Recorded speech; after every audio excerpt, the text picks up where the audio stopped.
Hey guys, it's Harvey here from Mirror Media, and I've been asked a lot of questions about the London riots, so I'm going to be having a little discussion with you guys about them today.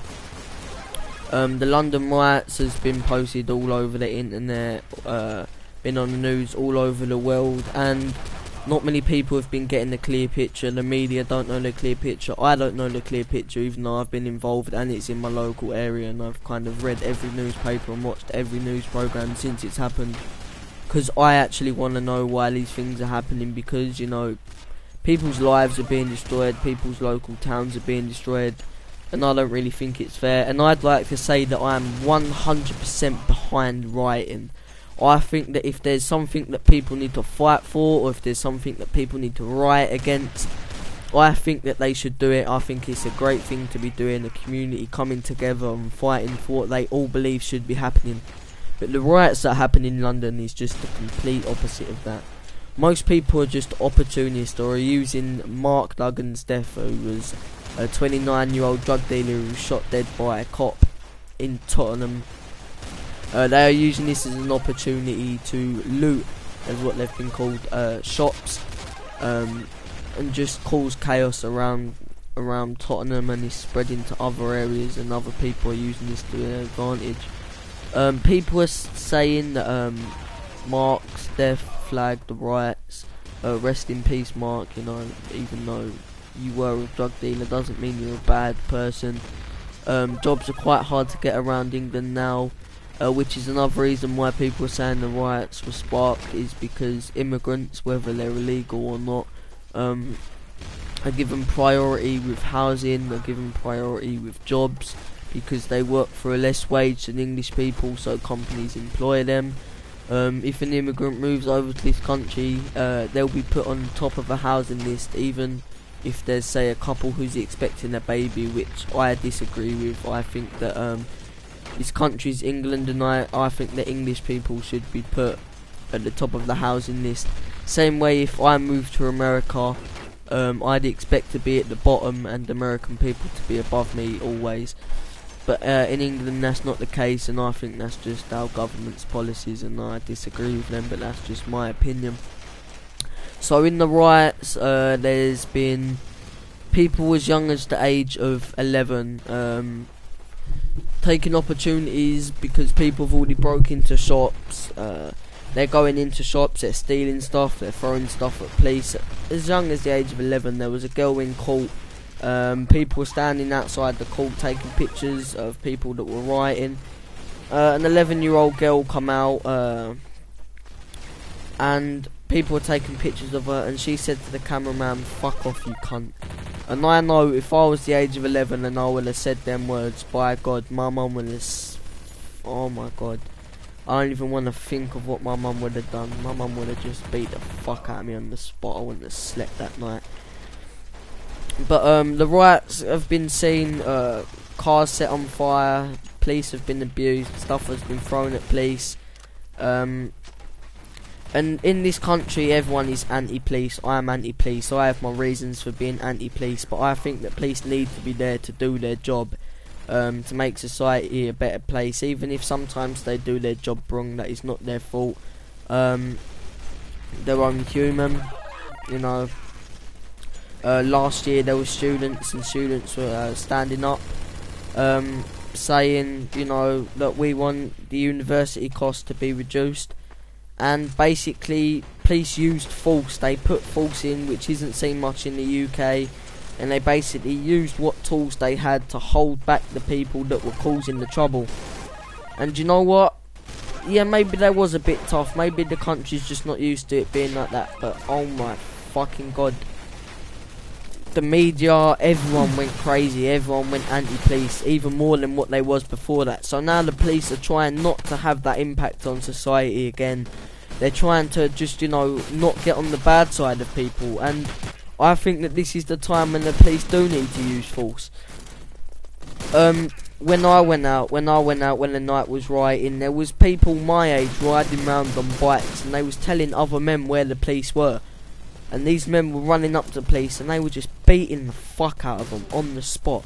And there weren't really much the police could do. They was having stuff thrown at them, but they couldn't run at them and use force. And there's been a couple occasions on the internet, people may have seen it, where a policeman does use force. And I'm going to put this clip in the background actually. I believe that this policeman was wrong. If you see here, the man puts down the bicycle and begins to put his hands up in the air before he is hit. And I think that policy is wrong. I think that if someone puts their hands up in the air to be surrendered, they should be cuffed, they should be put on the floor, they should be cuffed or something, or they should be taken away by a policeman. They shouldn't be smacked when they're obviously surrendering. They should get one chance. If they don't surrender, that's when you use force. That's when force should be implied. But if someone like that is surrendering, I believe that the policeman acted wrong there. But otherwise, I believe they was too soft. The riots have seen people's homes getting destroyed, people's businesses get destroyed. And what people don't understand is, and what youths don't understand, because youths are getting the blame for this. People of my age, teenagers, they're getting the blame for most of this. When I see from my own eyes that there was a lot of adults taking opportunities. But what youths don't understand is it's their parents that are going to have to pay more money in taxes to compensate for the cost of all the destruction and the chaos that's happened.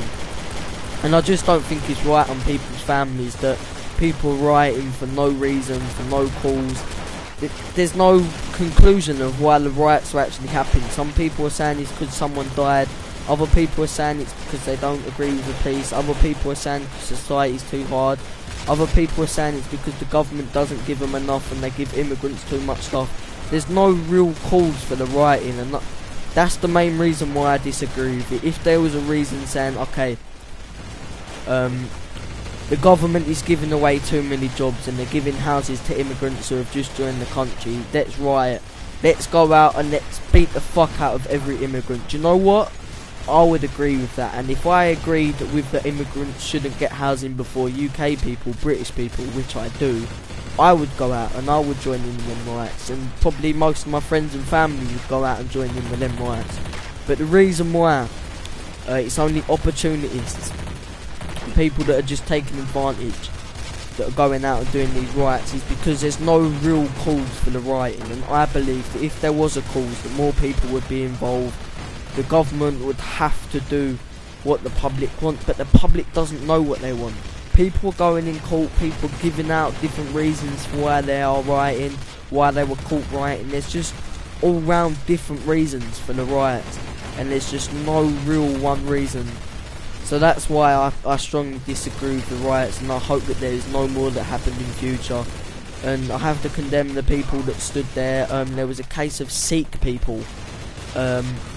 300 of them stood outside their temple to defend it.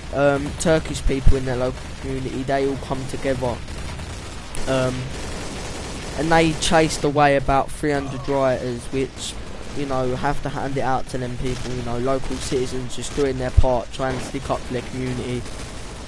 There's been a lot of heroes going on, so you have to recognise the good people as well as the bad people, and have to say that the police did do quite a good job. If you've seen any videos on the internet, they did clean the streets pretty well, but what they didn't look out for is that people were going back and looting the shops after.